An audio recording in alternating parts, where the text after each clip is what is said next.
അവസരമാണ് ഇവിടെ അരങ്ങേറുന്നത്. എല്ലാവർക്കും കൃത്യമായ ഹാർദമായ സ്വാഗതം. നല്ലൊരു ക്ലാപ്രസംഗം ഉല്ലാസ ജീവിതത്തിലെ അവിസ്മരണീയമായ മുഹൂർത്തമായിരിക്കുന്നത് എന്നുള്ള കാര്യത്തിൽ സാക്ഷ്യപ്പെടുത്താം. ഒരു ഡോക്യു ഫീച്ചർ പോലെ ചെയ്യുക, അത് ഏത് കാലത്തും റെക്കോർഡായിട്ട് മാറുക. തീർച്ചയായിട്ടും ഫോട്ടോഗ്രാഫി വീഡിയോഗ്രാഫിയൊക്കെ നമുക്ക് സമ്മാനിക്കുന്നത് കാലാന്തരത്തോളം തന്നെയുള്ള ഒരു അസറ്റാണ്. വളരെ സന്തോഷത്തോടെ ഈ പ്രകാശനം നിർവഹിച്ച അച്ഛനും മറ്റു വിശിഷ്ട അതിഥികൾക്കും നന്ദി അറിയിക്കുന്നു. ഭാരത തരംഗം ആപ്ത ഭാരതിയും ചങ്ങമ്പുഴ പാർക്കും ചേർന്ന ബുൾബുൾ തരംഗ് ഉല്ലാസ് പൊന്നടി നമ്മുടെ വളരെ ട്രഡീഷണലായിട്ടുള്ളൊരു സംഗീത ഉപകരണത്തെ മനോഹരമായി വായിച്ച് നമുക്കിവിടെ നമ്മുടെ മധു വാര്യ സംഗീതം ആലപിച്ചുകൊണ്ടിരിക്കുക, കവിത പാടിക്കൊണ്ടിരിക്കുകയാണ്. ഏറ്റവും ശ്രേഷ്ഠമായ, ഒരിക്കൽ ഞാനിവിടെ വന്നപ്പോൾ ഞാൻ പറഞ്ഞിട്ടുണ്ട്, ഇവിടെ ഇതുപോലെ പുറകിലിരുന്ന് ഒരുപാട് തവണ ഞാൻ പ്രോഗ്രാം കണ്ടിട്ടുണ്ട്. കാരണം ഞാൻ സിനിമ പഠിക്കുന്ന കാലത്ത് ചങ്ങമ്പുഴ പാർക്ക് എൻ്റെ സങ്കേതമായിരുന്നു. ഇവിടെ ഇപ്പോഴും പ്രോഗ്രാമുണ്ട്. അപ്പോൾ ആ പ്രോഗ്രാമിന് പുറകിൽ വന്നിരുന്ന് കാണുമായിരുന്നു. നമ്മുടെ നഗരത്തിൽ ഇത്രയും ഓപ്പണായിട്ട് വിശാലമായിട്ടുള്ളൊരു ഏരിയയിലിരുന്ന് അത് ഓട്ടംതുള്ളലാകട്ടെ, കഥകളിയാകട്ടെ, നൃത്തമാകട്ടെ, എന്തും ആസ്വദിക്കാൻ പറ്റിയ ഒരു നല്ല ആംബിയൻസ്. ചാവറ കൾച്ചർ സെൻറ്ററിൽ നിരന്തരം പ്രോഗ്രാമുണ്ട്. പക്ഷെ ഞങ്ങളൊക്കെ ഒരു കെട്ടിടത്തിനകത്താണ്. ഇത് നമുക്ക് തുറന്ന ഓഡിയൻസാണ്. നമുക്ക് ആസ്വാദനം നഷ്ടപ്പെട്ടു തുടങ്ങിയെന്ന് തോന്നിയാൽ ഇഷ്ടം പോലെ ഇറങ്ങിപ്പോവുകയോ മെല്ലെ പോവുകയോ ഒക്കെ ചെയ്യാൻ പറ്റുന്ന രീതിയിലുള്ള ഒരു സംവിധാനമാണ്. അപ്പോൾ ഈ ബുൾബുൾ തരംഗ് എനിക്ക് തോന്നുന്നത് എനിക്കാണ് അതിന് ഭാഗ്യം കിട്ടിയത്. ചാവറയിൽ ഇത് കഴിഞ്ഞ വർഷം നമ്മൾ നന്നായിട്ട് നടത്തിയിരുന്നു. അന്ന് നമ്മുടെ തേവരയിലെ ഓൾഡ് ഏജ് ഹോമിൽ സുഹൃത്തുക്കളെയും കൂടെ ചേർത്ത് പിടിച്ചുകൊണ്ട് ഒരു 2 മണിക്കൂറോളം സംഗീതത്തിൻ്റെ ഒരു രാവ് സമ്മാനിക്കാനായിട്ട് ഉല്ലാസ് പൊന്നടിക്ക് സാധിച്ചു.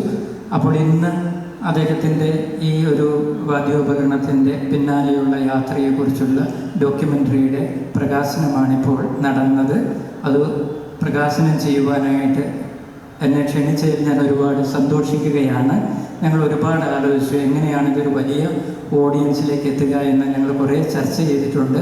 അപ്പോൾ ചങ്ങമ്പുഴ പാർക്ക് ഇതിന് വേദി ഒരുക്കുകയും ഇത്തരമൊരു സംഗീതോപകരണം നമ്മളുടെ ഇടയിൽ ജീവിച്ചിരിക്കുന്നുവെന്ന് അറിയുന്നവർ തന്നെ വളരെ ചുരുക്കമായിരിക്കാം. നമ്മളുടെ മനസ്സിലുള്ള മലയാളിത്വമുള്ള സംഗീതോപകരണങ്ങളെക്കുറിച്ച് പറയുന്ന പേരുകളിൽ ബുൾബുളൊക്കെ എവിടെയോ മാഞ്ഞു പോയിട്ടുണ്ട്. അത്തരമൊരു സംഗീതോപകരണത്തെ ഇപ്പോഴും ഉപാസിച്ചുകൊണ്ട് ഒരു സംഗീതജ്ഞൻ ജീവിക്കുകയും അത് നമ്മളുടെ നഗരത്തിൽ പലയിടങ്ങളിലായിട്ട് അതിൻ്റെ വാദനത്തിലൂടെ കവിതയുടെ അകമ്പടിയായും അവിടെ മറ്റ് ഗാനങ്ങളുടെ അകമ്പടിയായിട്ടാണ് അത് ഉപയോഗിച്ചത്.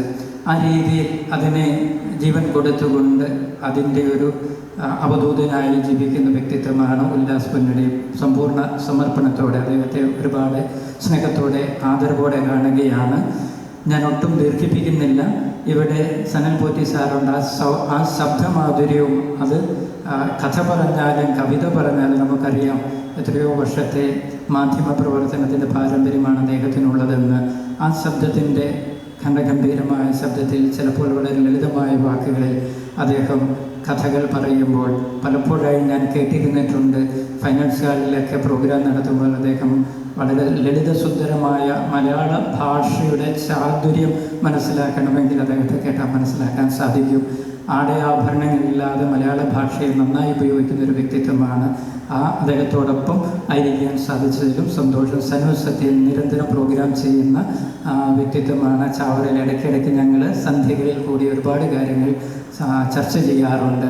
എനിക്കതിലേക്കാളും ഇരട്ടി മധുരം തരുന്ന മറ്റൊരു കാര്യം കൂടിയുണ്ട്. ഞാനിവിടെ വന്നപ്പോൾ എൻ്റെ സ്നേഹം നിറഞ്ഞ അധ്യാപകൻ നാരായണൻ സാർ ഇവിടെ ഉണ്ടായിരുന്നു. പണ്ട് 25 വർഷം മുമ്പ്, ഏകദേശം 24 വർഷമായില്ലേ, UC കോളേജിൽ മലയാളം പഠിപ്പിച്ചതാണ്. അങ്ങനെയാണ് സംസ്കൃതത്തിലെ ചെറിയ അന്നത്തെ ശ്ലോകമൊക്കെ ഇപ്പോഴും ഞാൻ ചൊല്ലുന്നുണ്ട് കേട്ടോ. ആ ശ്ലോകമൊക്കെ ചാവറയിൽ ഇടയ്ക്ക് പ്രയോഗിക്കാറുണ്ട്.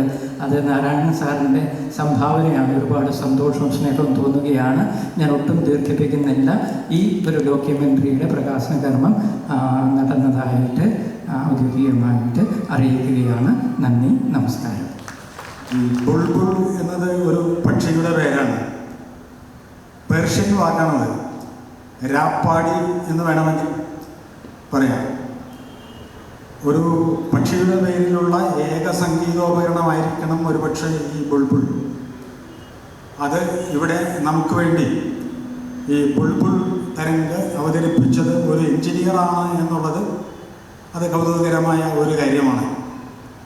സംഗീത രംഗത്തെ എഞ്ചിനീയർമാരുണ്ട്. പ്രശസ്ത സംഗീത സംവിധായകനായ എം ജയചന്ദ്രൻ എഞ്ചിനീയറാണ്. അതുപോലെ പ്രശസ്ത ഗാനരചയിതാവായ ശ്രീകുമാരൻ തമ്പി ഒരു എഞ്ചിനീയറാണ്. വേറെയും എഞ്ചിനീയർമാർ കാണും. പക്ഷേ നമ്മുടെ ചങ്ങമ്പുഴ പാർക്കുമായി ബന്ധപ്പെട്ട ഉല്ലാസ് പൊന്നാടി എന്ന എഞ്ചിനീയർ ഇങ്ങനെ ഒരു സംഗീതോപകരണം കൈകാര്യം ചെയ്യുന്നു എന്നറിയുന്നതിൽ ചങ്ങമ്പുഴ സാംസ്കാരിക കേന്ദ്രത്തിന് അത്യധികമായ സന്തോഷമുണ്ട്. ഉല്ലാസ് പൊന്നാടി എൻ്റെ ഒരു അയൽവാസി കൂടിയാണ്. കൂടാതെ സനൽ പോറ്റി, ഈ ഡോക്യുമെൻ്ററി ചെയ്ത ശ്രീ സനു സത്യൻ, എല്ലാവർക്കും ഈ ഡോക്യുമെൻ്ററിക്കും എല്ലാവിധ ആശംസകളും ചങ്ങമ്പുഴ സാംസ്കാരിക കേന്ദ്രത്തിൻ്റെ പേരിൽ അറിയിച്ചുകൊണ്ട് നിർത്തുന്നു. നന്ദി, നമസ്കാരം. എല്ലാവർക്കും നമസ്കാരം. ആദ്യം തന്നെ ഇത്രയധികം ആൾക്കാർ ഇത്രയും ക്ഷമയോടെ അവിടെ കാത്തിരുന്ന് ഈ ചടങ്ങിൽ പാർട്ടിസിപ്പേറ്റ് ചെയ്തതിനും ഇതിനു മുമ്പുള്ള സ്ട്രക്ചറിലും പുസ്തക വായനയും പോയിട്രി റെസിറ്റേഷനിലും ചേർന്നതിനും വളരെ സന്തോഷം. പിന്നെ ഇവിടെ ഇരിക്കുന്ന വ്യക്തികളെ പറ്റി പറഞ്ഞാൽ തീരില്ല, അത്ര അധികം പറയാനുണ്ട്. അപ്പോൾ അത് കാരണം ഞാൻ കൂടുതലൊന്നും പറയുന്നില്ല. പക്ഷേ എല്ലാവർക്കും വളരെ നന്ദി. ഈ ഡോക്യുമെൻ്ററിയുടെ ജനസിസ് ഞാൻ മീഡിയ സീക്ക് ചെയ്യുന്ന ഒരാളല്ല. എനിക്ക് ഒതുങ്ങിയിരുന്ന ഒരു ഇൻട്രോവേർട്ടാണ്. ഒതുങ്ങിയിരുന്ന് കാര്യങ്ങൾ ചെയ്യാനാണ് ഇഷ്ടം. സനുജിയാണ് പറഞ്ഞത്, അത് പോരാ, ഇതൊരു യുണീക്ക് ഇൻസ്ട്രുമെൻ്റ് ആണ്, ഇതിന് പൊട്ടൻഷ്യലുണ്ട്. നമുക്ക് ഇതുവരെ ചെയ്തിരിക്കുന്ന എല്ലാ കാര്യങ്ങളും, അതുപോലെ ഇത് വായിക്കുന്ന എല്ലാ മ്യൂസീഷ്യൻസിനെയും ചേർത്തുകൊണ്ട് ഒരു ഡോക്യുമെൻ്ററി ചെയ്യണം. അതാണ് ഇന്ന് നിങ്ങൾ കാണാൻ പോകുന്നത്. ഞാൻ കൂടുതൽ പറയുന്നത് ശരിയല്ല. അനിലച്ഛനെ എനിക്ക് വളരെ ക്ലോസ് ആയിട്ട് അറിയാം. എൻ്റെ അറിവിൽ കഴിഞ്ഞ തവണ നമ്മൾ 2 മണിക്കൂർ ഞാൻ അനിലച്ഛൻ്റെ ഓഫീസിൽ നിന്ന് സംസാരിച്ചിരുന്നു പല കാര്യങ്ങളെ പറ്റിയും, ഇൻക്ലൂഡിങ് ഈ ബുൾബുൾ തരംഗിൻ്റെ ജേർണിയെ പറ്റിയും. എല്ലാ സപ്പോർട്ടിനും വളരെ വളരെ നന്ദി. വളരെ ഭംഗിയായി നടത്തുന്ന ഒരു സ്ഥാപനമാണ് ചാവറ കൾച്ചറൽ സെൻറ്റർ. ഒരുപാട് പ്രോഗ്രാംസ് ഞാൻ അവിടെ പോയി ആസ് എ ലിസ്ണർ വ്യൂവർ ഞാൻ അറ്റൻഡ് ചെയ്തിട്ടുണ്ട്. തീർച്ചയായിട്ടും നിങ്ങളും പോകണം. പാർക്കിലെ ഭാരവാഹികൾക്ക് എത്ര നന്ദി പറഞ്ഞാലും തീരില്ല. ഇതെൻ്റെ അച്ഛൻ്റെ ഒരു ഏറ്റവും ഫേവറേറ്റ് വേദിയായിരുന്നു കൂടി ഞാൻ പറയുന്നു. അച്ഛനെ പറ്റി ഇവർക്ക് എല്ലാവർക്കും അറിയാം. പ്രകാശിയും രവിജിക്കും വളരെ വളരെ നന്ദി. ഇത് എൻ്റെ ആദ്യത്തെ പ്രോഗ്രാമല്ല. എൻ്റെ അറിവിൽ ഞാൻ ആദ്യം ബുൾബുൾ തരംഗ് വായിച്ചൊരു വേദി കൂടിയാണ് ചങ്ങമ്പുഴ പാർക്ക്. വിവേക് ജിയുടെ കൂടെ അക്കോമ്പനി ചെയ്ത് ആസ് ആൻ അക്കോമ്പനിങ് മ്യൂസീഷ്യൻ. അതിനുശേഷം കഴിഞ്ഞ വർഷം സോളോ ചെയ്തു, ഇപ്പോൾ പ്രകാശ്. വാക്കുകൾ അവസാനിക്കുന്നതിന് മുമ്പ് ഒരു ജേർണിയും സോളോ അല്ല. ഞാൻ എൻ്റെ ജീവിതത്തിൽ നിന്ന് മനസ്സിലാക്കിയിരിക്കുന്നത്, നമ്മൾ സോളോ ബുൾബുൾ തരംഗോ സോളോ മ്യൂസീഷ്യൻ എന്നോ എല്ലാ ആർട്ട് ഫോമിലും സോളോ എന്ന് പറഞ്ഞാലും അതിൻ്റെ പുറകിൽ ഒരുപാടധികം വ്യക്തികൾ പ്രവർത്തിക്കുന്നുണ്ട്. അതിലേറ്റവും കൂടുതൽ നമ്മളെ പ്രോത്സാഹിപ്പിച്ച് മുമ്പോട്ട് കൊണ്ടുവരുന്ന നമ്മുടെ കഴിവ് മനസ്സിലാക്കി എവിടെയാണ് നമ്മുടെ പൊട്ടൻഷ്യൽ എന്ന് കണ്ടുപിടിക്കണമെങ്കിൽ ഒരു ഗുരു വേണം. എനിക്ക് ഒരു ഗുരുവല്ല, എനിക്ക് കൗണ്ട്ലെസ് ഗുരുസ് ഉണ്ട്. അതിൽ കുറച്ച് പേരുകൾ ഞാൻ പറയാം. ഏറ്റവും ആദ്യം ഞാൻ പഠിച്ചത് ഹൈദരാബാദ് ഹാർമോണിയം അനന്ത് ന്യായൽക്കർ എന്ന് പറഞ്ഞ വളരെ വളരെ നന്നായി ഹാർമോണിയം വായിക്കുന്ന ഒരു ഗുരുവിൻ്റെ അടുത്താണ്. ഏകദേശം 2 വർഷം പഠിച്ചു. അതിനുശേഷം കേരളത്തിൽ വന്നതിന് ശേഷം ഞാൻ ആദ്യം നമ്മുടെ സിതാർ വായിക്കുന്ന കൃഷ്ണകുമാർ സാറിൻ്റെ അടുത്ത് പോയി. ഞാനൊരു ഗിറ്റാറും കൊണ്ടാണ് പോയത്. അപ്പോൾ സാറ് എന്നെ പഠിപ്പിക്കാൻ ശ്രമിച്ചു. അതിനുശേഷം ഞാൻ വായിച്ച ഒരു ബുൾബുൾ തരംഗ് ക്ലിപ്പ് സാറിന് അയച്ചു കൊടുത്തു. സാറ് പറഞ്ഞു, നീ വേറെ ഒരു ഇൻസ്ട്രുമെൻറ്റും വായിക്കരുത്, ഇത് മാത്രമേ വായിക്കാൻ പാടുള്ളൂ. അതിലേക്ക് വരാനായിട്ട് എനിക്ക് 2 വർഷം കൂടി എടുത്തു. പക്ഷേ അന്ന് കൃഷ്ണകുമാർ സാർ അത് പറഞ്ഞിരുന്നെങ്കിൽ ഇന്ന് ഈ ജേണി ഇവിടെ എത്തില്ലായിരുന്നു എന്ന് എനിക്ക് നല്ല ദൃഢമായ ഉറപ്പുണ്ട്. കൃഷ്ണകുമാർ സാർ ഒരു വഴിത്തിരിവാണ്, ഒരു നിമിത്തമാണ്. അതിനുശേഷം ഞാൻ വിവേക് സാറിൻ്റെ അടുത്ത്, വിവേക് ജിയുടെ അടുത്ത് പോയി കുറേ. വിവേക് ജി വോക്കലിസ്റ്റാണ്. വിവേക് ജിയുടെ കൂടെ ഇരുന്ന് ബുൾബുൾ തരംഗിൻ്റെ ക്ലാസിക്കൽ ഫോമാറ്റ് എക്സ്പ്ലോർ ചെയ്തു. കുറേ സ്റ്റേജുകളിൽ ഞാൻ വിവേക്ജിയുടെ കൂടെ അക്കോമ്പനി ചെയ്തു. എൻ്റെ കുറച്ച് ക്ലിപ്സ് ഇന്നത്തെ ഡോക്യുമെൻ്ററിയിൽ കാണാം. ആ സന്ദർഭത്തിൽ ഞാൻ ഹരിമാഷിനെ പരിചയപ്പെട്ടു. സന്തൂർ വായിക്കുന്ന ഹരിമാഷ് ഒരു ഫിസിക്സ് ടീച്ചറും കൂടിയാണ്. അപ്പോൾ അങ്ങനെ ഫിസിക്സും സയൻസും ഇൻസ്ട്രുമെൻറ്റും കൂടി കണക്ട് ചെയ്ത് സാറിന് വളരെയധികം താല്പര്യം വന്ന് ഒരുപാടധികം ടിപ്സ് എനിക്ക് പറഞ്ഞു തന്നു. എങ്ങനെയാണ് ഈ ഒരു ഇൻസ്ട്രുമെൻറ്റിൽ ക്ലാസിക്കൽ സ്ട്രക്ചർ വായിക്കാൻ പറ്റുക. അതിനുശേഷം അന്വേഷിച്ചിട്ടാണ് രാജേന്ദ്രൻ നായക് എന്ന് പറഞ്ഞ വ്യക്തിയെ പരിചയപ്പെട്ടത്. ഫേസ്ബുക്ക് വഴി ഒരാളൊരു ആർട്ടിക്കിൾ അയച്ചു തന്നു. ഞാൻ 2 മാസം സാറിനെ ഫേസ്ബുക്ക് വഴി മെസ്സഞ്ചർ വഴി ലിറ്ററലി ചേസ് ചെയ്തു. സാർ ഒരു റെസ്പോണ്ടും ചെയ്തില്ല. അവസാനം നമ്പർ കണ്ടുപിടിച്ച് ഞാൻ സാറിനെ വിളിച്ചു. അങ്ങനെ 2 പ്രോഗ്രാം രാജേന്ദ്രൻ നായക് ഇവിടെ കൊച്ചിയിൽ വന്ന് ചെയ്തിട്ടുണ്ട്. കഴിഞ്ഞ വർഷം അതിന് മുമ്പത്തെ വർഷം രാജേന്ദ്രൻ നായക്കും കുറേയധികം സ്ട്രൈക്കിംഗ് ടെക്നീക്സ് എന്നെ പഠിപ്പിച്ചു തന്നിട്ടുണ്ട്. ആ ജേർണിയുടെ കണ്ടിന്യൂഷനാണ് ബർണി സാറിനെ പരിചയപ്പെട്ടത്. ഇങ്ങനെയാണ് എനിക്ക് മനസ്സിലായത് ബർണി സാർ വളരെ നന്നായി ഇൻസ്ട്രുമെൻ്റ് വായിക്കുന്ന ഒരു വ്യക്തിയാണ്. കഴിഞ്ഞ ഒരു 3 മാസമായിട്ട് ഞാൻ ബർണി സാറിൻ്റെ കൂടെ ആഴ്ചയിൽ ഒരു ദിവസം പോയിട്ട് ഈ ഇൻസ്ട്രുമെൻറ്റിൻ്റെ classical structure right from foundation പഠിക്കുന്നുണ്ട്. എൻ്റെ ഒരു ആശയം അല്ലെങ്കിൽ ഒരു പ്രൊജക്ഷൻ എന്താണെന്ന് വെച്ചാൽ അടുത്തൊരു 5 വർഷത്തിൽ ഈ ഇൻസ്ട്രുമെൻ്റ് സിത്താറും സരോദും സന്തൂറും ഒക്കെ പോലെ ക്ലാസിക്കൽ മ്യൂസിക്കായി അംഗീകരിക്കപ്പെടണം. അതിനുള്ള ഒരു ശ്രമമാണ് ചെയ്തുകൊണ്ടിരിക്കുന്നത്. അങ്ങനെ അംഗീകരിക്കപ്പെട്ടാൽ മാത്രമേ കുട്ടികൾ അല്ലെങ്കിൽ അടുത്ത തലമുറ ഇത് പഠിക്കുള്ളൂ. അടുത്ത തലമുറ പഠിച്ചില്ലെങ്കിൽ ഒരു ഇൻസ്ട്രുമെൻറ്റിനും ഒരു മ്യൂസിക് ജോണറിനും മുമ്പോട്ടുള്ള ഒരു ജേർണി ഇല്ല. ആ ഒരു ജേർണിയിലേക്കാണ് ഞാൻ പ്രയത്നിച്ചുകൊണ്ടിരിക്കുന്നത്. ഫാദർ പറഞ്ഞ പോലെ അവധൂതനൊന്നല്ല, ഞാൻ ആ ലെവലിലൊന്നും എത്തിയിട്ടില്ല. പക്ഷേ ഡെഫിനറ്റ്ലി വളരെ പാഷനേറ്റായിട്ട് ഞാനിത് പെർസ്യൂ ചെയ്യുന്നുണ്ട്. നിങ്ങളുടെ എല്ലാവരുടെയും അനുഗ്രഹവും ആശീർവാദവും വേണം. ആ ഒരു ജേർണി 2030 എൻ്റെ ടാർഗറ്റ് വെച്ചിരിക്കുന്നത്. 2030 ആകുമ്പോഴത്തേക്കും ഒരു 10 കുട്ടികളെങ്കിലും ഈ ഇൻസ്ട്രുമെൻ്റ് പഠിച്ച് ഇതുപോലെ ഒരു സ്റ്റേജിൽ വന്ന് ഈ ചാവറ കൾച്ചറൽ സെൻറ്ററിൽ വന്ന് അവർ വായിക്കണം എന്നാണ് എൻ്റെ ഒരു ആഗ്രഹം. Thank you for all the support. ഞാനിവിടെ നിർത്തുന്നു. നമുക്ക് ഡോക്യുമെൻ്ററിയിലേക്ക് സന്ദേശിച്ചു. ഇനിയും ഡോക്യുമെൻ്ററിയെ കുറിച്ച് കൂടുതൽ വിശദാംശങ്ങളിലേക്ക് കടക്കുന്നില്ല. ആദ്യമായിട്ട് ഈ ഒരു ഡോക്യുമെൻ്ററിയുടെ ഒരു പിറവിക്ക് കാരണമായത് ഉല്ലാസിയാണ്. അദ്ദേഹത്തിന് ഞാൻ നന്ദി രേഖപ്പെടുത്തുകയാണ്. പിന്നെ ഇന്ന് ക്ഷണം സ്വീകരിച്ച് വളരെ തിരക്കുകൾക്കിടയിലും അനിലച്ചൻ എത്തിയുണ്ടായി. ഗതാഗതക്കുരുക്കുണ്ടായിരുന്നു, ഒരുപാട് പ്രശ്നങ്ങളുണ്ടായിരുന്നു. അപ്പോൾ അച്ഛനോട് അഗൈതമായ നന്ദി രേഖപ്പെടുത്തുന്നു. അനിലച്ചനെ കുറിച്ച് പലർക്കും അറിയാത്തൊരു കാര്യം കൂടിയുണ്ട്. അനിലച്ചനൊരു സിനിമ സംവിധായകൻ കൂടിയാണ്. അപ്പോൾ അതാണ് ഇതിൻ്റെ ഏറ്റവും വലിയ സന്തോഷം. ഇങ്ങനെയൊരു ഡോക്യു ഫിലിം പ്രകാശനം ചെയ്യാനായിട്ട് അനിലച്ചനെ പോലത്തെ ഒരാൾ സമ്മതിച്ചതും ഇവിടെ വന്ന് ഇത് പ്രകാശനം നിർവഹിച്ചതിനും അദ്ദേഹത്തോട് കടപ്പെട്ടിരിക്കുന്നു.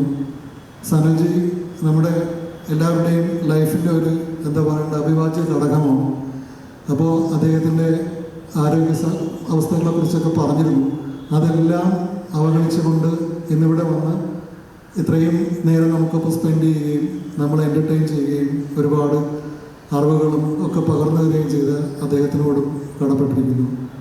പിന്നെ പ്രകാശേട്ടനും രവിചേട്ടനും ഞാനും ഈ ചങ്ങമ്പുഴ പാർക്കിലെ ഒരു അംഗമാണ്. അപ്പോൾ അതുകൊണ്ട് അവരോട് പ്രത്യേകിച്ച് നന്ദി പറയേണ്ടതില്ല. എക്കാലത്തും നമുക്ക് നല്ല വേദി ഒരുക്കുകയും പുതുതായിട്ട് വരുന്ന കലാകാരന്മാർക്കും ഏവർക്കും പെർഫോം ചെയ്യാനുള്ള വേദികൾ ഒരുക്കുന്ന ഈ ചങ്ങമ്പുഴ പാർക്കിൻ്റെ സാരഥികളായ പ്രസിഡന്റ് പ്രകാശേട്ടനോടും നമ്മുടെ രവിചേട്ടനോടും നന്ദി രേഖപ്പെടുത്തുന്നു. പിന്നെ ഒരുപാട് പേര് ഇവിടെ എത്തിച്ചേർന്നിട്ടുണ്ട്. കൃഷ്ണകുമാർ സാറുണ്ട്, കൃഷ്ണകുമാർ സാറിൻ്റെ വൈഫ്, എൻ്റെ ഫാമിലി വന്നിട്ടുണ്ട്, ഉല്ലാസിയുടെ കുടുംബം, പിന്നെ TG ശ്രീകുമാറായിട്ടും ഒരുപാട് കാലമായി നമ്മൾ ഒരുമിച്ച് സഞ്ചരിക്കുന്നവരാണ്.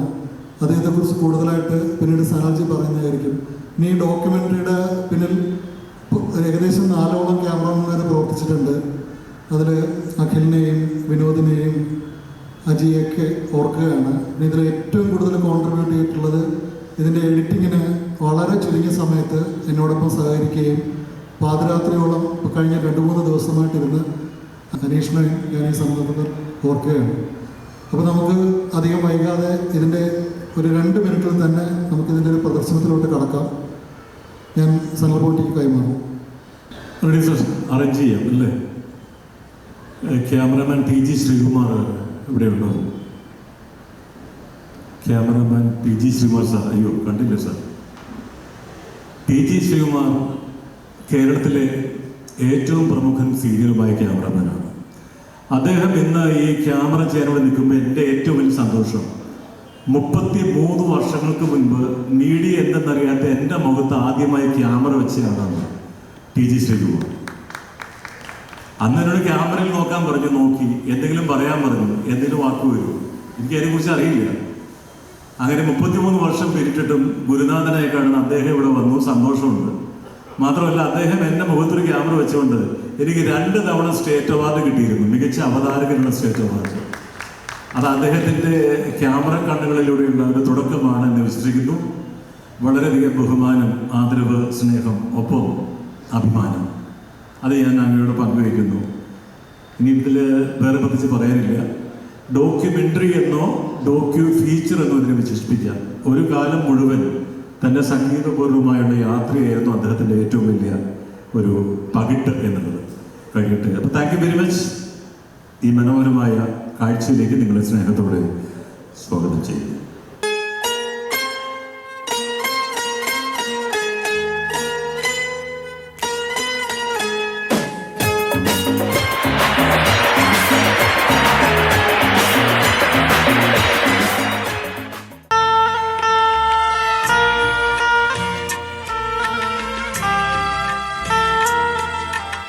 What you're seeing in front of you is a beautiful instrument called Bulbul Tarang. What is this instrument? What is its genesis? What is its potential? Who all play this instrument? Is it a popular instrument? Can it be played in classical music? ആത്മാവിന് ഇത്രയും സന്തോഷം പകരുന്ന മറ്റൊരു കാര്യമില്ല. ഉപകരണ സംഗീതം തിരിച്ചു കൊണ്ടുവരണം. കീബോർഡ് മാത്രം കൊണ്ട് ഉപകരണം സംഗീതമാവില്ല. അറിയാം, അത് വേണം, നല്ലതാണ്. ഇന്നത്തെ തലമുറയിൽ അതിൻ്റെ ആവശ്യമുണ്ട്. പക്ഷേ പണ്ട് കാലത്തുണ്ടായിരുന്ന ആ ശരിയായ ഉപകരണങ്ങളുടെ ആ ഒരു ആത്മാവ് ഒരിക്കലും ഇപ്പോൾ കിട്ടില്ല.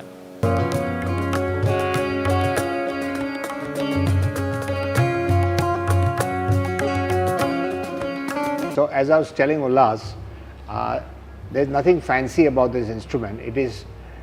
It is nothing but an Indian banjo in the new avatar from 1950s, at least that's what I remember. In 1957 I started my music journey to the Bulbul Tarang.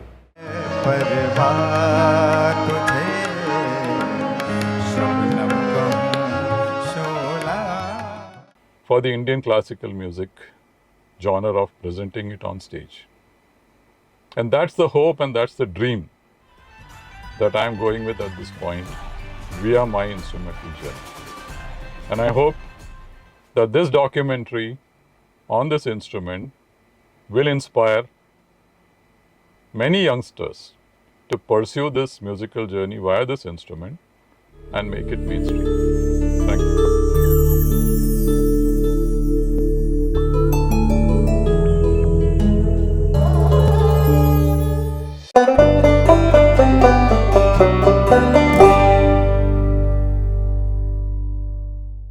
Rajendra Naik എന്ന ഗുജറാത്തുകാരൻ US പോലെയുള്ള സ്ഥലങ്ങളിലൊക്കെ തന്നെ ബുൾബുളിനെ മാത്രം മുൻനിർത്തി സംഗീത കച്ചേരികൾ നടത്തിയിട്ടുണ്ട്. അതെല്ലാം ബുൾബുളിൻ്റെ വ്യക്തിത്വത്തെ, സംഗീതത്തെ വേറിട്ട് നിർത്തുന്നു എന്നതാണ്. എന്നാൽ ഈ തലമുറയിൽ തന്നെ സംഗീതം അടുത്ത തലമുറയിലേക്ക് പകരുമ്പോഴാണ് ഉല്ലാസ് പൊന്നാടി എന്ന ബുൾബുൾ വാദകൻ്റെ ജീവിതം ഏറെ സംഗീത സാന്ദ്രമാകുന്നത്. തീർച്ചയായിട്ടും അദ്ദേഹത്തിലൂടെ അദ്ദേഹത്തിന് ശേഷമുള്ള തലമുറയിലേക്കും കുട്ടികളിലേക്കും ഒപ്പം നമ്മുടെ യൂത്ത് ഫെസ്റ്റിവലിലും ഒക്കെ ബുൾബുൾ ഒരു string type instrument competition music പോലെ ഉൾപ്പെടുത്തി കഴിഞ്ഞാൽ വരും കാലത്തേക്ക് സംഗീത ലോകത്ത് നമുക്ക് സംഭാവന ചെയ്യാൻ പറ്റുന്ന ഏറ്റവും നല്ല ഒരു ഈണമായി അവശേഷിക്കും ബുൾബുൾ.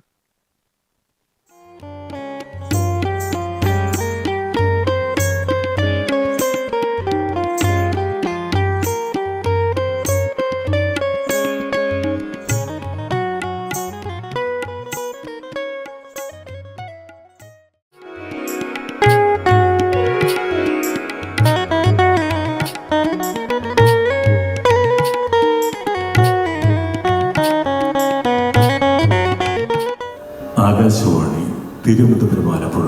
ഇപ്പോൾ പ്രാദേശിക വാർത്തകൾ. ഇങ്ങനെയുള്ള അറിയിപ്പുകളിലൂടെയാണ് നമ്മുടെ ജീവിതം തുടങ്ങുന്നതും അവസാനിക്കുന്നതും എല്ലാം തന്നെ. കേട്ട് കേട്ട് കേട്ട് കേട്ട് നമ്മുടെ ഉള്ളിലുള്ള ഭാവനകളെ, ചിത്രങ്ങളെ മനുഷ്യ ശബ്ദത്തിലൂടെ വേറൊരു രൂപമായി സങ്കല്പിക്കാനുള്ള ഒരു ഫാൻറ്റസി ലോകം സമ്മാനിക്കുന്നത് ശബ്ദമാണ്.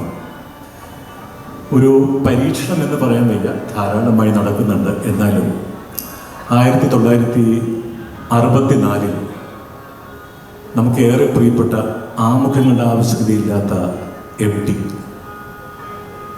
എം ടി എന്ന മഹാനുഭാവൻ ഒരാൾ വിശേഷിപ്പിച്ചത് മാടത്തെ തെക്കേപ്പാട്ട് എന്നതുപോലെ തന്നെ മലയാളത്തിൻ്റെ തൂലിക എന്നാണ്. എം ടി എന്ന് പറഞ്ഞാൽ ഒരുപക്ഷെ അതൊക്കെ ശരിയായിട്ട് വരും. കാരണം മലയാളത്തിൻ്റെ തൂലിക തന്നെയാണ് എം ടി എന്ന രണ്ടക്ഷരം നമുക്ക് നൽകുന്നത്.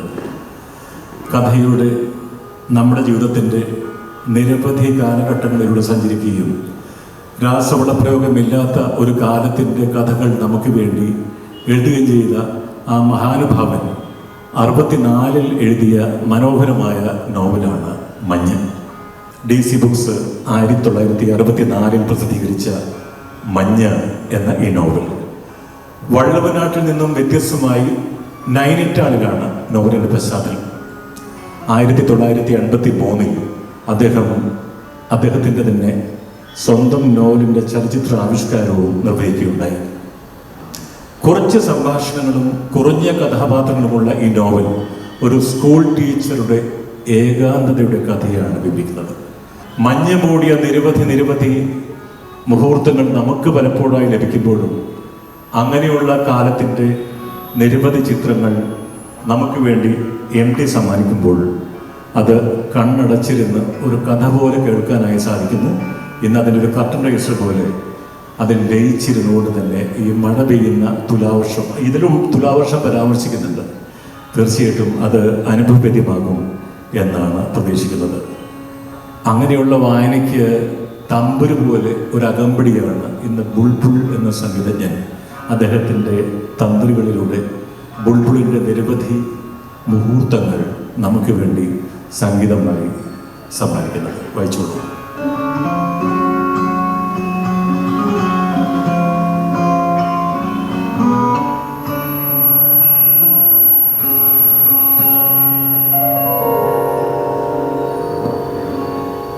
വായിക്കാനൊന്നുമില്ല. കട്ടിലിൽ കിടന്ന് കൈയെത്തിച്ചാൽ കിട്ടാവുന്ന അകലത്തിൽ ആ റേക്കിൽ അടുക്കില്ലാതെ കൂടിക്കിടക്കുന്നുണ്ട് പുസ്തകങ്ങൾ. എല്ലാം പലപ്പോഴായി വായിച്ചു തീർത്തുകയാണ്. അവസാനം കയ്യിൽ കിട്ടിയത് അലസമായി മറിച്ചു നോക്കി. സുഭഗമായ ശരീരം വിറ്റ് കിരീടം വരെ വിലയ്ക്ക് വാങ്ങിയ ഒരു സുന്ദരിയുടെ കഥയാണ്. 4-5 പേജ് വായിച്ചു. മടുപ്പ് തോന്നി. പുസ്തകം മെത്തയിലിട്ട് കണ്ണടച്ചു കിടന്നു. അടച്ചിട്ട് ചില്ലുജാലകത്തിൻ്റെ നേർത്ത വിടവുകളിലൂടെ തണുപ്പ് അരിച്ചു കയറുന്നുണ്ടായിരുന്നു. എണ്ണമറ്റ നേർത്ത ശബ്ദങ്ങൾ കൂടിക്കലർന്ന് താളമുണ്ടാകുമ്പോഴാണ് നിശബ്ദത തോന്നുന്നത്. ശബ്ദമില്ലാത്ത ഒരവസ്ഥയില്ല എന്ന സത്യം അവൾ ഓർമ്മിച്ചു. അല്ലെങ്കിൽ നോക്കൂ, ഇപ്പോൾ എങ്ങും നിശബ്ദമാണെന്ന് പറയാം. നിശബ്ദത ഒരു സംഗീതമാണ്. മുകളിലെ ഒരു പഴയ തട്ട് ഉറക്കുത്ത് എന്തൊക്കെയോ പൊടിഞ്ഞു വീടുന്നു. അതിൻ്റെ കിരികിരിപ്പ്. അകലത്തെവിടെയോ ഉണങ്ങിയ ചുള്ളിക്കമ്പകൾ ഒടിയുന്നു. ചീവീടുകളുടെ ദൂരെ നിന്നുള്ള ശബ്ദം. തുലാവർഷത്തിൽ കുതിർന്ന രാത്രിയിൽ വിറങ്ങലിച്ചു നിൽക്കുന്ന കവിങ്ങന്തോപ്പിൽ നിന്നല്ലേ ചീവീടുകളുടെ ശബ്ദം കേൾക്കുക? കുമയൂൺ മലകളിൽ പകൽ വെളിച്ചമുള്ളപ്പോൾ കരയുക. 9 വർഷം ജന്തുശാസ്ത്രം പഠിപ്പിച്ച് തനിക്ക് ചീവീടുകളുടെ ഹാബിറ്റ് മറിഞ്ഞുകൊണ്ടതായി. കുമയൂൺ കുന്നുകളിൽ പകൽ വെളിച്ചത്തിൽ നിശബ്ദതയിൽ ചീവീടുകൾ കരയുന്നു.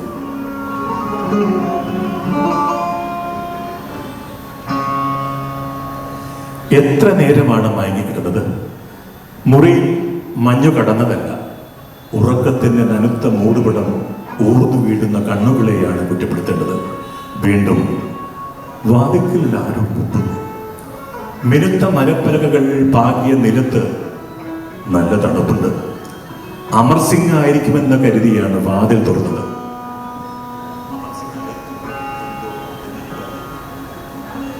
എന്തായാലും അത് അമർ സിംഗ് ആയിരുന്നില്ല, രശ്മി വാജ്പേയിയാണ്.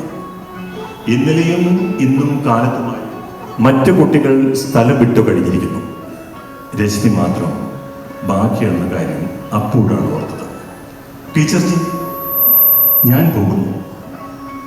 നല്ലത്. രശ്മിയുടെ കടും പച്ച നിറത്തിലുള്ള ഊടൻ കൂട്ട് തുറന്നിട്ടിരിക്കുന്നു. നെറ്റിയിൽ വലിയ കറുത്ത പൊട്ടും നുണക്കുടുകിലുമുള്ള രശ്മി കണ്ണുകൾ നൃത്തം വയ്ക്കുന്നുണ്ടായിരുന്നു. കൈപ്പത്തിയുടെ വലിപ്പമുള്ള പൂക്കൾ നിറഞ്ഞ് മനോഹരമായ കമ്മീസാണ് അവളിട്ടിരിക്കുന്നത്. പ്രായത്തേക്കാൾ കവിഞ്ഞ വളർച്ചയുണ്ട്. ആ ബോധത്തോടെയാവണം മഞ്ഞ പെയ്യുമ്പോഴും അവൾ കോട്ട് തുറന്നിട്ടിരിക്കുന്നത്. ഇപ്പോൾ ബസ്സുണ്ടോ? 43 പെൺകുട്ടികളുടെ ഉത്തരവാദിത്വം തനിക്ക് ഏൽപ്പിച്ച് തന്നിട്ടുണ്ടല്ലോ. ഉണ്ടല്ലോ അഹൽദാനിവൻ. അവിടുന്ന് രശ്മിയുടെ കണ്ണുകളിൽ എന്തോ ഒളിച്ച് കളിക്കുന്നുണ്ടെന്ന് വെറുതെ തോന്നിയതാണ്. അസാധാരണമായി കറുത്ത ഇമകൾ പിടയ്ക്കുന്നു. അവിടുന്ന് വേറെ ബസ്സുണ്ട് ടീച്ചർജി, കണക്ഷൻ ബസ്സുണ്ട്. പിതാജി ആളെ അയച്ചിട്ടുണ്ട്. ചോക്ലേറ്റിന്റെ നിറമുള്ള അവളുടെ കവിളുകളിൽ ചോരത്തുടുപ്പ് മിന്നി മറഞ്ഞു. എത്ര മനോഹരം!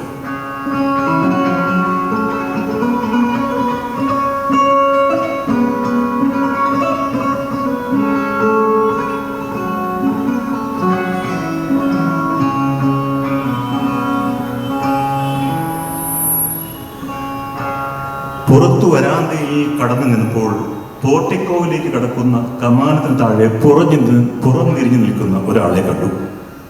ആരാണ് വന്നത് രശ്മി? വളരെ അലസമായ സ്വരത്തിൽ ചോദിച്ചു. ഒരു നിമിഷം താമസിച്ച് രശ്മിയുടെ ഉത്തരം, ജ്യേഷ്ഠൻ. ആ ചെറുപ്പക്കാരൻ തിരിഞ്ഞു നിന്നപ്പോൾ വിമൽ മുഖം കണ്ടു. വെള്ളാര കണ്ണുകൾ. നിന്റെ ജ്യേഷ്ഠന് ഈ വെള്ളാര കണ്ണുകൾ എവിടെ നിന്ന് കിട്ടി എന്ന് ചോദിക്കാൻ തോന്നിയതാണ്. മുഖത്ത് നിഴല് പിടിച്ചും കയറി ഇറങ്ങി നിൽക്കുന്ന രശ്മി വാജ്പേയിയുടെ കണ്ണുകളിൽ നോക്കിയപ്പോൾ ദീനമായ ഒരു അഭ്യർത്ഥനയുണ്ടായിരുന്നു.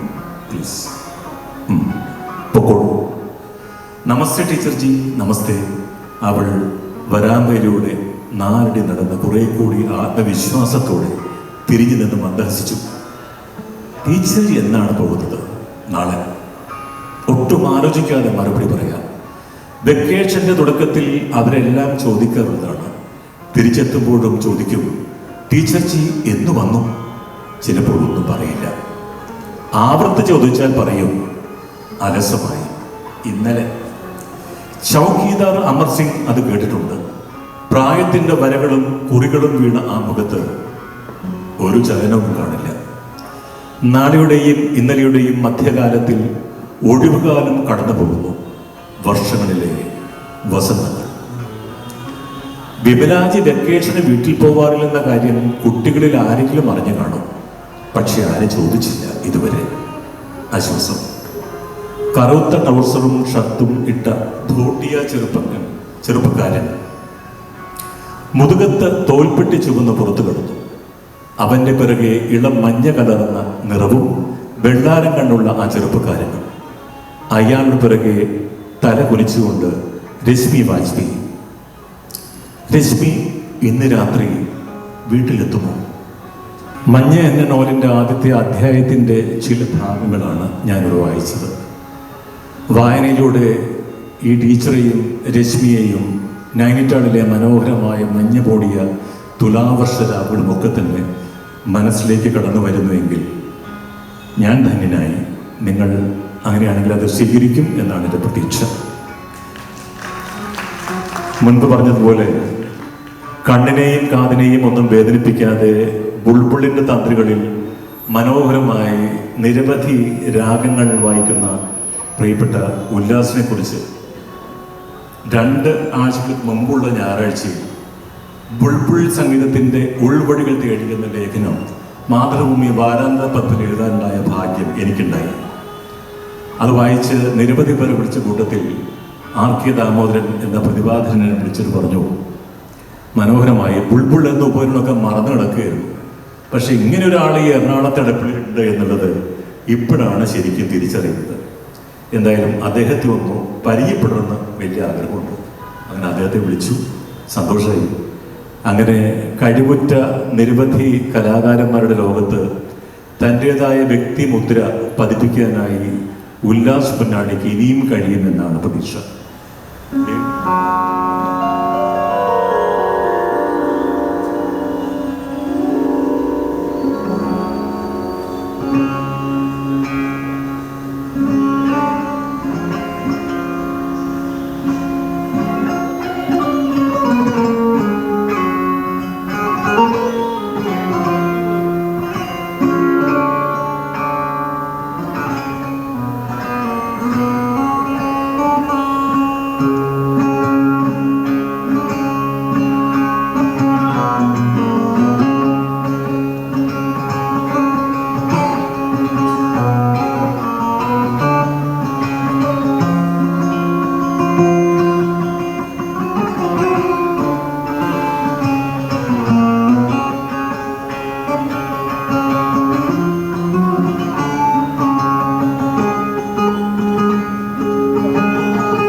മഹാകവി കുമാരനാശാൻ ഏതാണ്ട് 100 വർഷങ്ങൾക്ക് മുൻപ് രചിച്ച വീണപ്പൂവ് എന്ന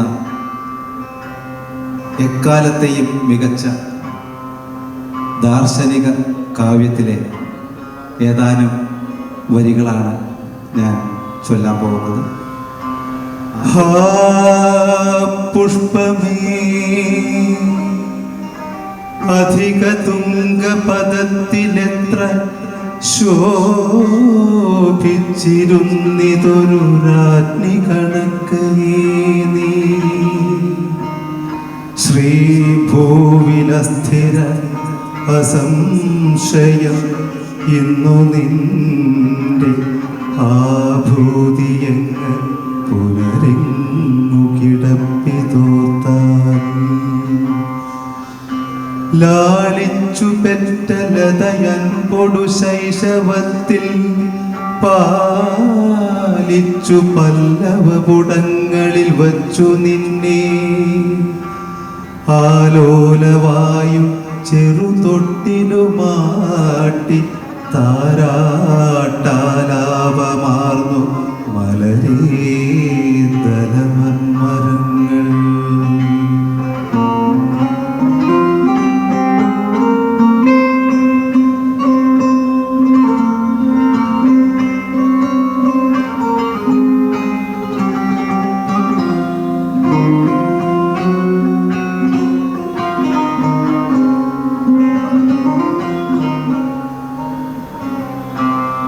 പാലത്തെഴും പുതുനിലാവിലലം കുളിച്ച് ബാലാതപത്തിൽ വിളയാടിയുമാടലെന്നെ നീ ലീല പൂണ്ടിളയ മൊട്ടുകളോടു ചേർന്നു ബാലത്വമങ്ങിനെ കഴിച്ചിതു നാളിൽ നാളിൽ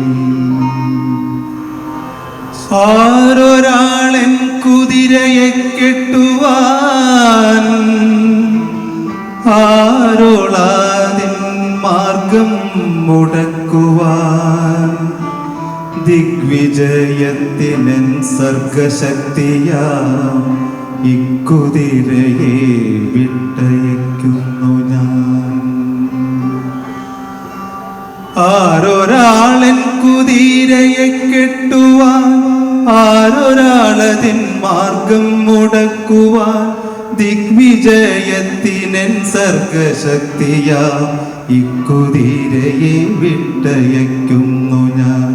വിശ്വസംസ്കാരവേദിയിൽ പുത്തനാ അശ്വമേധം നടത്തുകയാണു ഞാൻ. നിങ്ങൾ കണ്ടോ ശിരസ്സുയർത്തിപ്പായും എൻ കുതിരയെ, ചെമ്പൻ കുതിരയെ. എന്തൊരുന്മേഷമാണതിൻ കൺകളിൽ, എന്തൊരുത്സാഹമാണതിൻ കാൽകളിൽ. കോടി കോടി പുരുഷാന്തരങ്ങളിൽ കൂടി നേടിയതാണതിൻ ശക്തികൾ. വെട്ടി വെട്ടി പ്രകൃതിയെ മല്ലിട്ടു വെറ്റി നേടിയതാണതിൻ സിദ്ധികൾ. മന്ത്രമായൂര പിഞ്ചിക ചാലന തന്ത്രമല്ലതിൻ സംസ്കാരമണ്ഡലം.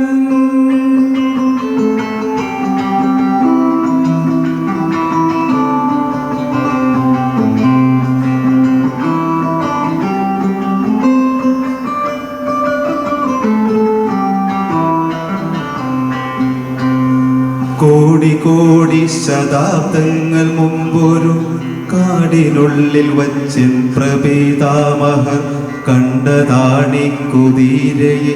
കാട്ടുപുൽത്തണ്ടു നൽകി വളർത്തി മുത്തശ്ശിമാർ. ഒരു വട്ടം കൂടിയെന്നോർമകൾ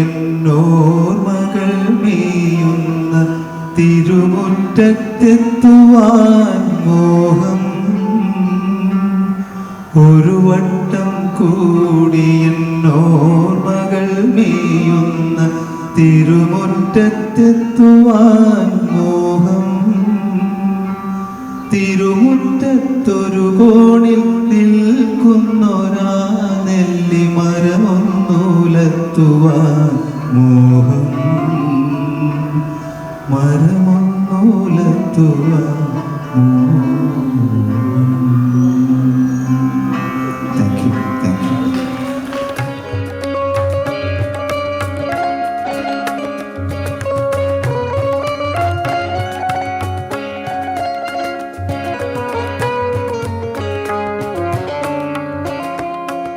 ബുൾബുൾ പക്ഷിയുടെ ശബ്ദത്തോട് സാമ്യമുള്ള തന്ത്രിവാദ്യമാണ് ബുൾബുൾ തരംഗ്.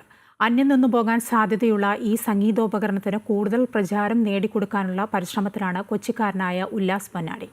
ചങ്ങമ്പുഴ സാംസ്കാരിക കേന്ദ്രത്തിൽ എം.ടിയുടെ മഞ്ഞ് എന്ന നോവൽ വായിക്കുമ്പോൾ അതിന് സംഗീത പശ്ചാത്തലം ഒരുക്കി കേൾവിക്കാർക്ക് പുതിയ അനുഭവങ്ങൾ സമ്മാനിക്കുകയാണ് ഉല്ലാസ്.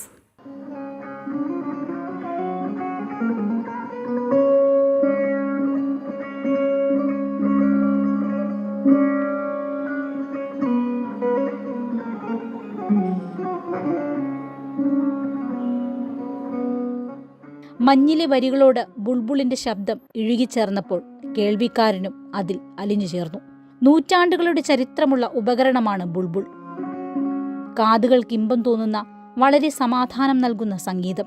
കുട്ടിക്കാലത്ത് ഛത്തീസ്ഗഡിലെ ബിലാസ്പൂരിൽ ഉണ്ടായിരുന്ന സമയത്താണ് ഉല്ലാസ് പൊന്നാടി ബുൾബുൾ തരംഗിൽ ആകൃഷ്ടനായത്. എഞ്ചിനീയറിംഗ് ജോലിക്കൊപ്പം ഇപ്പോഴും സംഗീതം ഒപ്പം കൊണ്ടുപോകുന്നു. അന്ന് സംഗീതം പഠിക്കാൻ താല്പര്യമുള്ളവർ ആദ്യമായി വായിക്കുന്ന ഒരു ഇൻസ്ട്രുമെൻ്റ് ആയിരുന്നു ബുൾബുൾ തരംഗ്. അപ്പോൾ അങ്ങനെ 5ാം ക്ലാസ് തൊട്ട് വായിക്കാൻ തുടങ്ങി. ഇതിൻ്റെ ഏറ്റവും വലിയ പെക്യുലാരിറ്റി എന്ന് പറഞ്ഞാൽ ഇതൊരു സ്ട്രിങ് പ്ലസ് കീ ഇൻസ്ട്രുമെൻ്റ് ആണ്.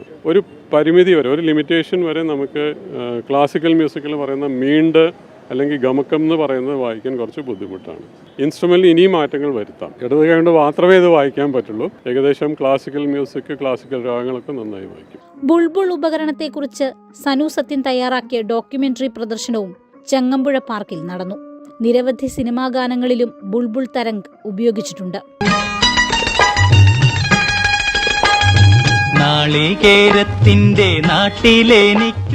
രാജ് കപൂറിൻ്റെ കാലം തൊട്ട് അക്ഷയ് കുമാറിൻ്റെയും ഇപ്പോൾ നമ്മുടെ ഏക് ദോ തീൻ എന്നൊക്കെ ഉള്ള പാട്ടൊക്കെ ഓർമ്മയുണ്ടാവുമല്ലോ, തേസാബില, മാധുരി ദീക്ഷിത്. ആ കാലം വരെയൊക്കെ വളരെ പ്രോമിനൻ്റ് ആയിട്ടിരുന്ന ഒരു ഇൻസ്ട്രുമെൻ്റാണ്. ഈ ഇൻസ്ട്രുമെൻ്റ് തന്നെ നല്ല രീതിയിൽ പ്രൊഡ്യൂസ് ചെയ്യപ്പെടുന്നുണ്ട്. പല പല വെർഷൻസ് വരുന്നുണ്ട്.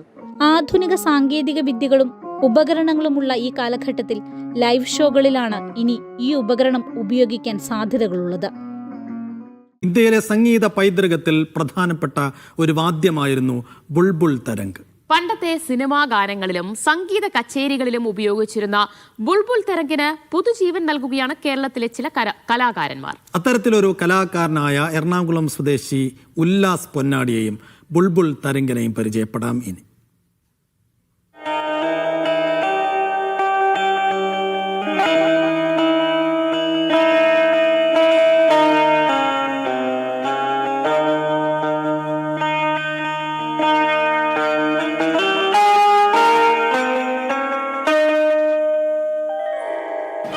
ബുൾബുൾ തരംഗ് എന്ന് പറഞ്ഞ ഇൻസ്ട്രുമെൻ്റാണ് ഇപ്പോൾ നിങ്ങളുടെ മുമ്പിൽ കാണുന്നത്. ഇത് ഒരു സ്ട്രിങ് പ്ലസ് കീ ഇൻസ്ട്രുമെൻ്റാണ്. നമ്മൾ കാണുകയാണെങ്കിൽ ഇവിടെ സ്ട്രിങ്സ് ഉണ്ട്, നമ്മൾ അതിൻ്റെ മുകളിൽ കീസ് ആയിട്ട് വായിക്കും. അപ്പോൾ ഇതിൻ്റെ ഒറിജിൻ എന്ന് പറഞ്ഞു കഴിഞ്ഞാൽ ഇത് ജപ്പാനിൽ നിന്ന് 1920s തൈഷോ ഗോട്ടോ എന്ന് പറഞ്ഞൊരു ഇൻസ്ട്രുമെൻ്റ് ഉണ്ടായിരുന്നു. കാണാൻ ഏകദേശം സിമിലർ ഇൻസ്ട്രുമെൻ്റാണ്. ആ ഇൻസ്ട്രുമെൻ്റ് ഒരു 1920s അവിടുന്ന് ജപ്പാനിൽ നിന്ന് പഞ്ചാബിലേക്ക് വന്നു. പഞ്ചാബിലെ ഫോക്ക് സോങ്സിലാണ് ഇത് ആദ്യം ഉപയോഗിച്ച് തുടങ്ങിയത്.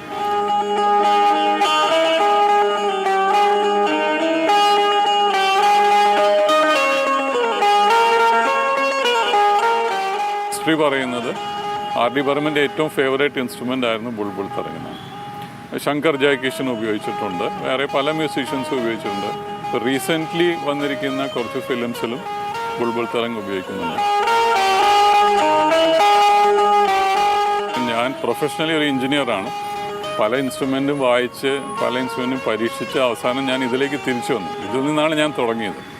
അപ്പോൾ ഞാൻ മനസ്സിലാക്കിയത്, ഞാൻ അന്ന് വായിച്ചിരുന്ന ഇൻസ്ട്രുമെൻറ്റിനെക്കാട്ടും ഒരുപാട് സയൻസ് പ്രകാരം ഇതിൽ മാറ്റങ്ങൾ വന്നിട്ടുണ്ട്. അത് ഇനിയും മുമ്പോട്ട് മാറ്റങ്ങൾ കൊണ്ടുവരാൻ പറ്റും. ഇത് മെയിൻ സ്ട്രീമിൽ ഒരു സോളോ ക്ലാസിക്കൽ മ്യൂസിക്കൽ ഇൻസ്ട്രുമെൻ്റായി പൊസിഷൻ ചെയ്യാൻ പറ്റുന്നതാണ് എൻ്റെ കോൺഫിഡൻസ്. അപ്പോൾ എൻ്റെ അടുത്ത ഒരു 5 വർഷത്തെ ജേർണി ഞാൻ അതിനായിട്ട് ഡെഡിക്കേറ്റ് ചെയ്ത് വെച്ചിരിക്കുന്നു. ഞാൻ മാത്രമല്ല, ഇതുപോലെ വേറെ കുറച്ച് മ്യൂസീഷ്യൻസും ഈ ഇൻസ്ട്രുമെൻ്റ് നന്നായി വായിക്കുന്നവരുണ്ട്. അവരും ഏകദേശം ആ ഒരു പാത്ത് ഫോളോ ചെയ്യുന്ന ആൾക്കാരാണ്. അപ്പോൾ അവിടെയാണ് റിവൈവലിൻ്റെ ഒരു കോൺസെപ്റ്റ് വരുന്നത്.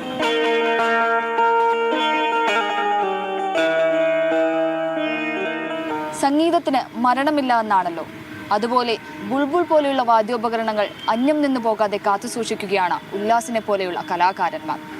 ഇവയെ പുനരുജ്ജീവിപ്പിച്ച് അടുത്ത തലമുറയ്ക്ക് കൂടി പകർന്നു നൽകേണ്ട ഉത്തരവാദിത്വം നമുക്ക് കൂടിയുണ്ട്.